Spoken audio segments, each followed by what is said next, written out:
Welcome to TrulyFit. Welcome to the TrulyFit Podcast, where we interview experts in fitness and health to expand our wisdom and wealth. I'm your host, Steve Washuta, co-founder of TrulyFit and author of Fitness Business 101. Yes, I do that intro every time. I don't know why. I could obviously just clip it and insert it in, but I enjoy it. This is a Thursday episode, which means it's just me. This is the first time I've ever done this on video, but this is what my Thursday episodes look like. It is just me talking sort of, off the hip, off the cuff here about something that is trending in the fitness or health or medical industry, something that might help a personal trainer, let's say, in their business, maybe something that helps the general population just understand a little bit more about fitness and health and why people, let's say, stick to routines or the best exercises you should use.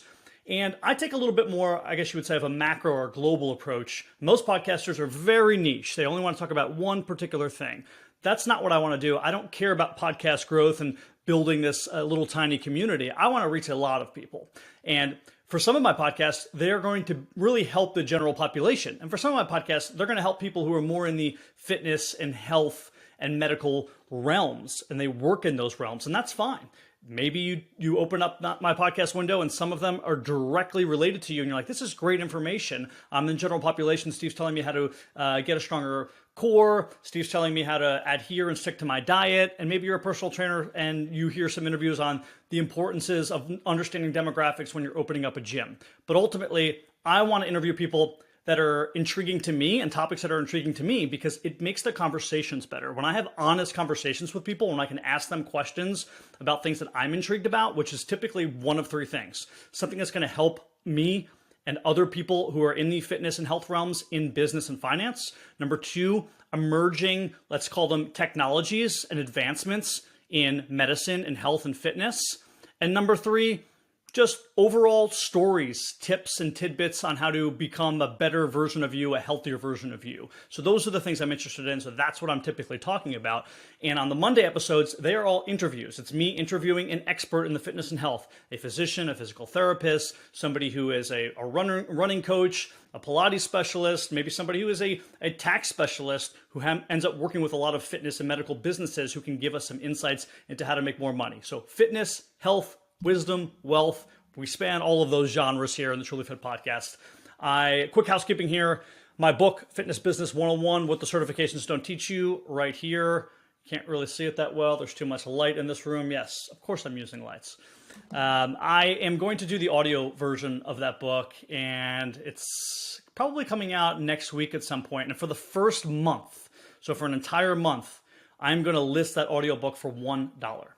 All I ask is that you review that audiobook. It's going to be on Amazon. It'll be $1, so you can just listen to me and listen to the whole book. And maybe hopefully if you're somebody who either wants to be a personal trainer or someone who is a personal trainer working in the sort of health and fitness industry, you can learn a lot from listening to that audiobook, just like you would a podcast. But today specifically, I want to talk about adherence to exercise, why it's so important to find movements and movement patterns that we like.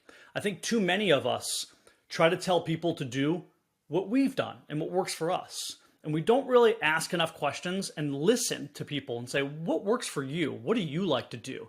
What did you do when you were younger? Was it playing tennis? Was it that you were a jogger? Was it that you were a basketball player? Was it that you just did lifting? What was it that you liked? I had a great conversation with someone on my podcast, maybe about 6 months ago now, about how they were a collegiate athlete. And they actually found traditional, let's call it Olympic style weightlifting as a punishment because he had to wake up at 5 a.m. every morning as a fullback and for football and American football, let me be specific for our international listeners, and he had to lift every morning in an Olympic style fashion. So he actually finds that almost punitive. And instead he really enjoys more dynamic exercising outside rather than inside, not doing it early in the mornings, not just having to lift in one plane of motion, doing more creative things with different tools, not just lifting heavy weights. And that makes total sense, right? You have to get to know your client and get to know who you are, be introspective about yourself. What do I enjoy? I relate everything to sports in some respects. Lately, I was having a sort of a problem in golf where I just wasn't enjoying hitting balls as much. Part of the reason is because my clubs were very forgiving. They helped me score better, so to speak, but the feel wasn't great. I didn't enjoy the motion, the feel, the contact I made with the ball wasn't pure, as we call it in golf. So I upgraded clubs. I found clubs that were a little bit less forgiving, but they were much more pure. When I strike the ball, I love the feeling when I hit a good shot. It changes everything because I love the motion and I'm more confident and I'm more excited.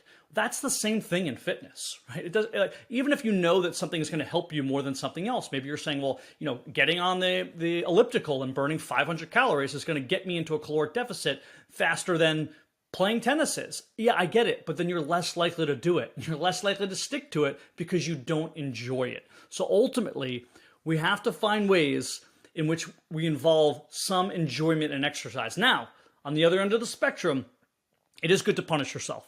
It is good to have those hard workouts here and there. You need to do that. You need to push yourself in order to advance in life, right? I'm somebody who says you need to push yourself, but let's not pretend, as a lot of regular exercisers like myself pretend, that this is difficult. You hear these Instagram influencers say, oh, I wake up at 5 a.m. every morning and I go to the gym and I complete my workout, I jump in an ice bath, and then I come home and eat. And they act like it's tough. Guess what? It's not tough. Not only is it not tough, they need it.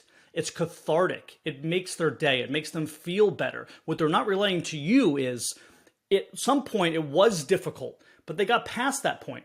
Now it's not only not difficult for them, it's enjoyable. They like it. It's a mental and physical stimulation that they need on a daily basis. And you will get there too. If you're somebody who's deconditioned or is not into health and fitness, it just takes a while. There's that catching point. And we all have something in our lives like that that's easy for us and difficult for someone else.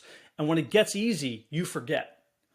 And you talk past people and you have to take a step back and say, I do remember when this was tough. And I need to talk to people as if this does start out difficult.